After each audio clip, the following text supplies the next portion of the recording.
Free fucking toilet roll. Sick. Hey guys, welcome back to Driveway Customs. Today I'm showing off the 1997 GQ Patrol. This thing I bought yesterday. I drove it around the block and the clutches failed, so there's a video coming on that. Thinking it's the master and slave cylinder, both failed. We're not sure yet, we're going to replace both and might as well get new parts. They're 20 something years old, so why not, 24 years old. So this is it. A little bit about this thing. It is fully engineered for everything it's got on it. It's got 2-inch suspension lift, 2-inch body lift, a big Borg-Warner turbo, a water to air intercooler, and I don't think it's engineered for the 35s, but we'll keep that hush hush. Anyway, so I guess we'll give a regular sort of walk around the vehicle. It's got an Man Winch, which I'm not really sure what the pounds are on that thing. It works. I'm going to get a new switch for that in the cab. I'm going to pull this off. I'm going to get a rocker switch, a 3-way. The middle is going to be free spool and the others are going to be in and out. So I also got this bootleg light bar. I don't know anything about this. I just came on the car. It doesn't work because the second battery is not hooked up. So it could be shit for all I know. We haven't about it. But it's there and it looks mad, I guess. Not really. Not sure what bull bar it is. Don't know if it's rated for New South Wales, but it doesn't matter. It's on the car. I didn't pay for it. Well, I did, but I didn't put it on. Not paint match bonnet, dings all over it. Because it's black, you can notice every single ding, which I hate. So I'm going to respray probably the entire car a different colour. Or maybe I'll keep it this red because it's pretty clean there. It's got the factory grille, missing the Nissan badge. I'm pretty dirty on that. I really was hoping that it would come with that.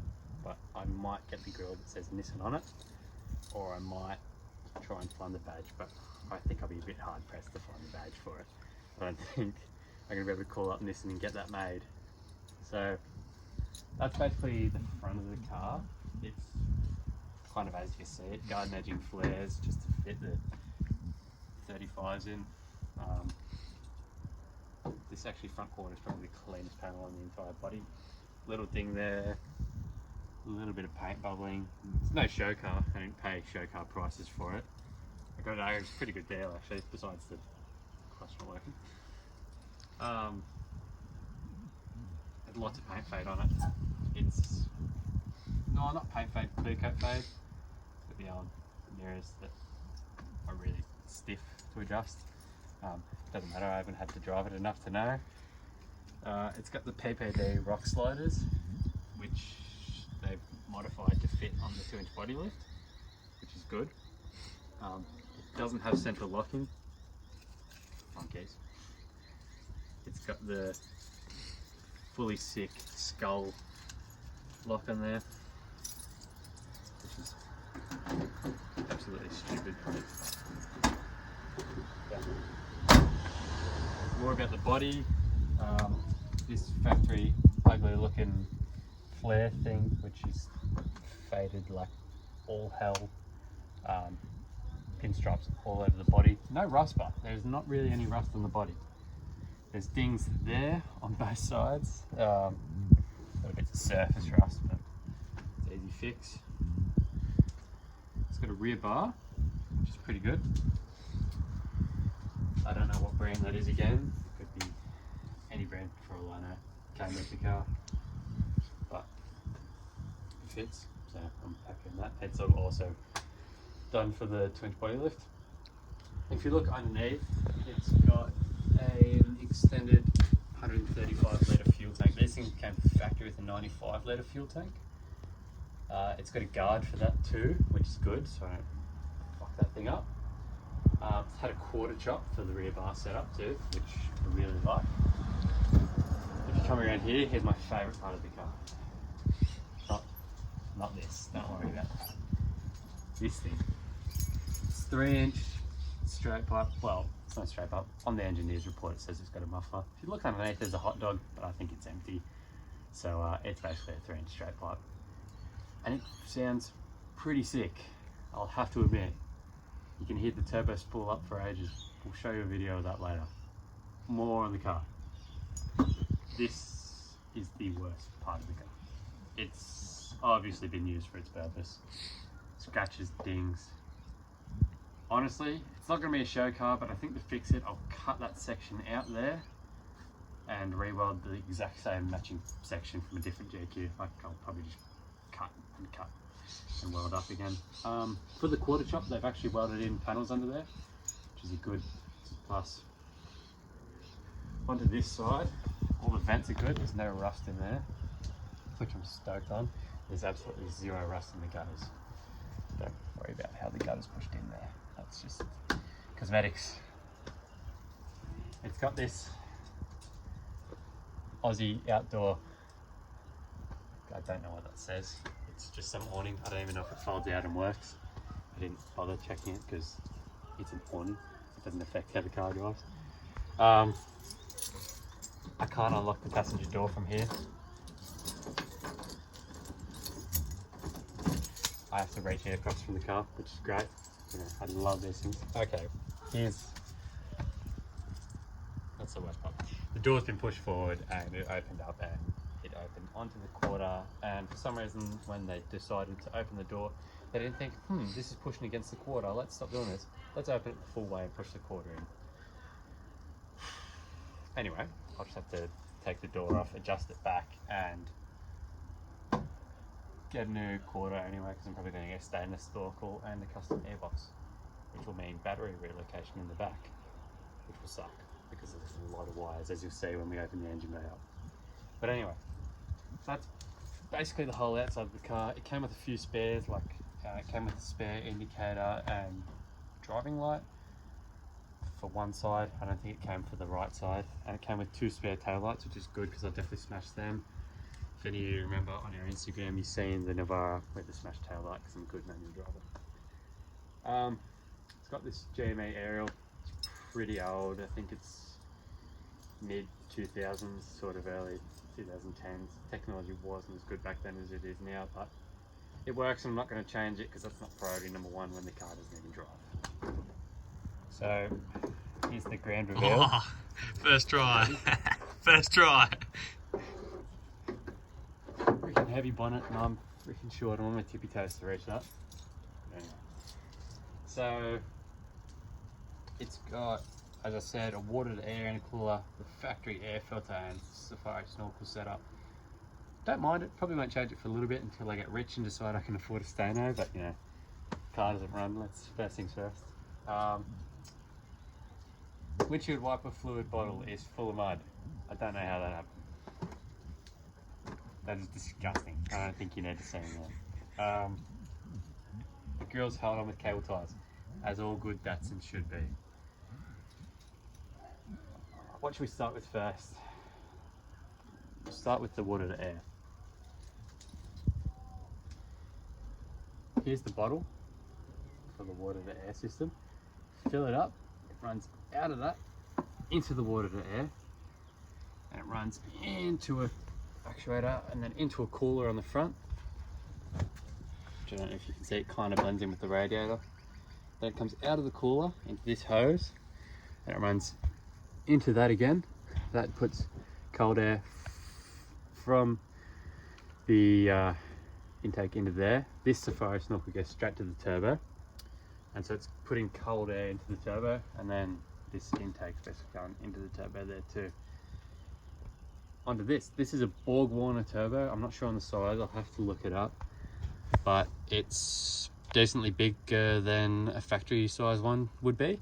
I don't think it's on too much boost because it's still got the factory pump that they rebuilt. I don't know if they bored out the pump at all, but judging by how much he spent on getting the pump rebuilt, I don't think he upgraded it and went for the 12mm. So I think it's still the stock 10mm pump, which is alright because I'm not going to pump too much boost into it and blow that up because they cost a lot of money right now. Bitch. Once it's fixed, I might, but I don't want to snap the crank. So anyway, it's got a braided oil return line. There's not much else you really need to know about it. There's a boost T down here, it's SWAS, and I don't know how much boost it's running because the boost gauge isn't working right now. I think it's not mechanically done. I think it's an electronic boost gauge because this isn't hooked up. So this is all the stuff for the second battery, all my accessories. There's provisions for a fridge in the back that, well, it doesn't work and I don't own a fridge. So I'll have to plug all of this in and see what works and see what doesn't work and cull it. That's pretty much it. It's a reconditioned engine from a TD42, still not factory turbo engine. I had the option to buy a factory turbo engine off him and rebuild it, but it costs more money, don't have the time, and don't want to spend that much money on a TD42 when my clutch doesn't work. So if you want to know about the clutch, here is the master cylinder. Not exactly sure if the plunger is cooked in that or if it's something to do with the slave cylinder, but I ordered both, so we'll figure it out. After that, it should drive. Should, but we don't know. Another thing, battery's cooked.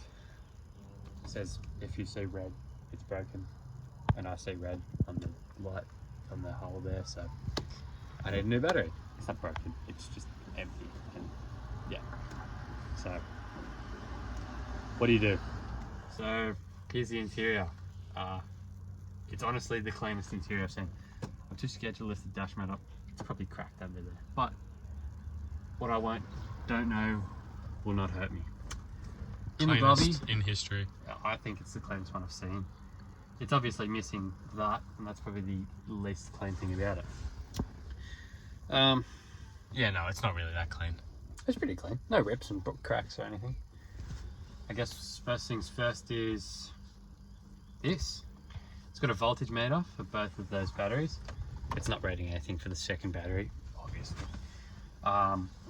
It's got these weird speaker things that work, but I don't know how good they're sounding because I haven't really had the radio on for much.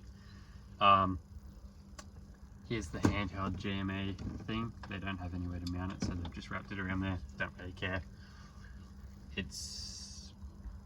The GME radio is mounted there, and then I've got this old Kenwood thing that still plays CDs, which I'm stoked on. Doesn't have Bluetooth and doesn't have USB, so, and I don't have a phone that has an aux cord. That's sick. It's got an ARB front locker, and it's also got a compressor behind the back seat. We'll show you later. Those should work, but I don't think they work because the second battery is not done up, so there's no power to the compressor. But it will work once we get another battery. It's got a rear camping lights that I can turn on whenever I want, or when I'm going forward driving. Also don't work because there's no second battery. Steering wheel's pretty clean, came with a steering wheel cover. Don't like them, we'll probably pull it off. Make my hands feel funny when I drive. Personal preference. These things are good, they're not broken, which all the other ones are ripping and completely screwed. Pretty much it. It's got 349,000 kilometers on it, and it's so much cleaner than you'd think for that.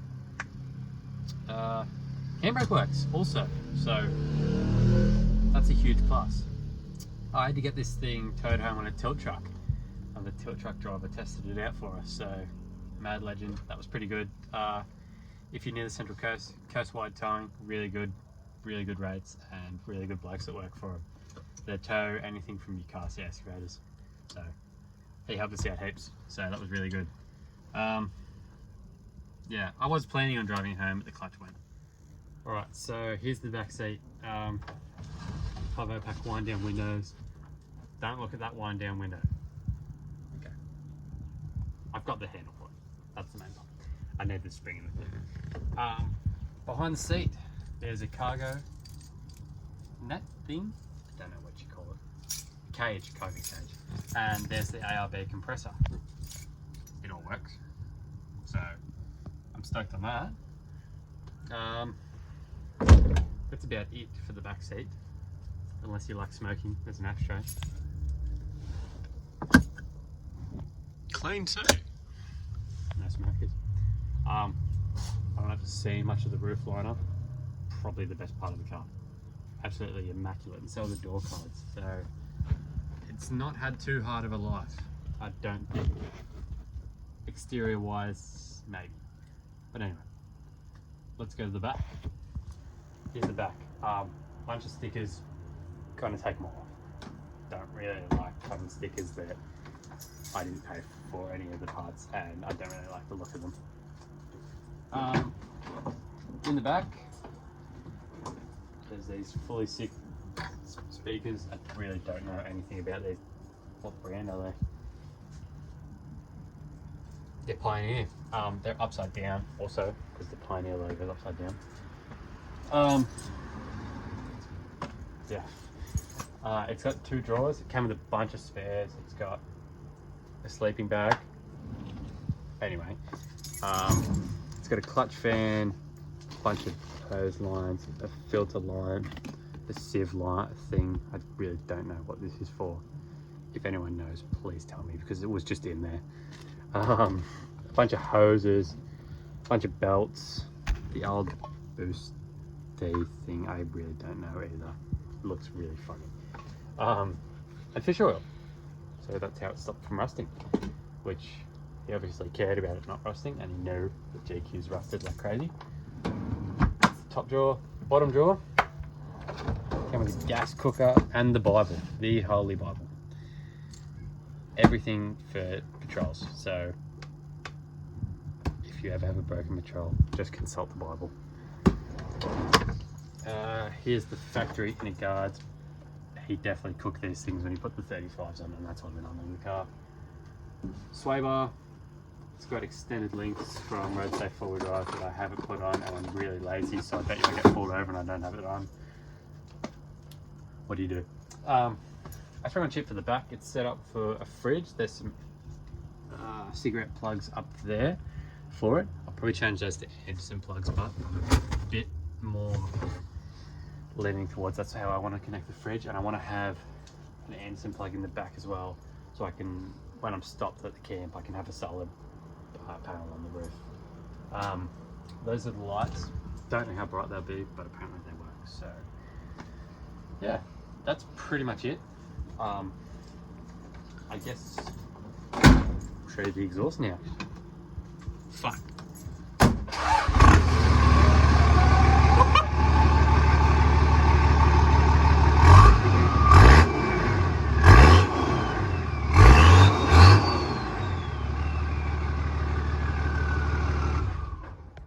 So that's basically the rundown on this patrol. Oh, I forgot to say, comes with Mickey Thompson's. Don't think I'll be buying another set because they're too expensive. Where does it say that? Don't worry about it. Don't worry about it. This model came factory with all the dings and all of the fuck ups. Just remember that. I paid extra for it. If you want one, make sure you find one. Heaps of dings in the body and heaps of paint. It'll be clean as fuck, and everyone will say, wow, clean patrol. But basically that's it. Not much else to talk about. The next video we'll be fixing the clutch. I've ordered the master and slave cylinder, and it should come sometime next week, this week. I'm not sure when I'll get the video out. I was meant to drive this thing to work in Orange, which from where I live is 2.5 hours. Not fucking happening. Not a fucking chance in hell is that happening. I couldn't even leave the industrial area. I went around the block once before the clutch went. But, you know, all things about owning an old shitbox, which I now love too much to get rid of already. I get attached to things so fucking quick, so stupid. Anyway, that's basically it. Thanks for watching. The next episode will be up soon, and we're having more cars come on the channel really quick. Man behind the camera is looking to buy a car soon. I think he should buy a Patrol. We should have matching red ones with heaps of dings in the body. I think that'd be sick. One of the boys, Krez, has got an 80 series Land Cruiser with 1HZ, non-turbo, slow as hell. The other mate has a 1HD 80 series turbo, which is mad. Just turn the boost up on it as we speak. Hopefully there's a video on that, how you do it. Bit of a tutorial. Yeah, there's heaps of stuff coming. And yeah, just stay tuned. Thanks for watching, guys.